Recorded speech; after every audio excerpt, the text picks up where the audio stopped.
Dans la chronique des Bridgerton, les abeilles sont omniprésentes et jouent un rôle déterminant. Plus encore dans la saison 2 où un personnage succombe à une piqûre. Mais est-ce possible? Attention spoiler!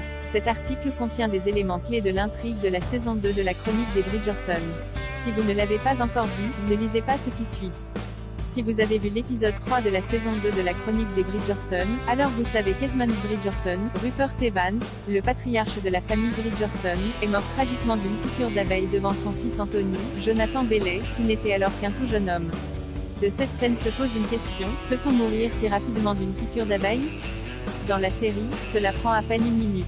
Des réactions allergiques sévères, appelées choc anaphylactique, peuvent en effet survenir et nécessitent alors une intervention immédiate. Nos confrères de Slate ont interrogé le docteur Purvis Sparry, un allergologue à l'hôpital universitaire de New York. Ce dernier explique que la réaction d'Edmund Bridgerton est typique de l'anaphylaxie, comme le fait que cela se produise dans les premières minutes, bien qu'une minute avant de mourir soit un peu dramatique. Heureusement de nos jours, la médecine nous permet d'éviter le pire, mais à condition d'intervenir vite.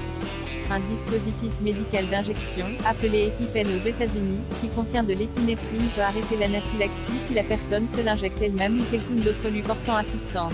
Étant donné que l'anaphylaxie peut prendre très peu de temps pour se manifester, cette injection doit être faite le plus vite possible. Papa Bridgerton, malheureusement, est décédé au début du 19e siècle, bien avant l'invention des EpiPens.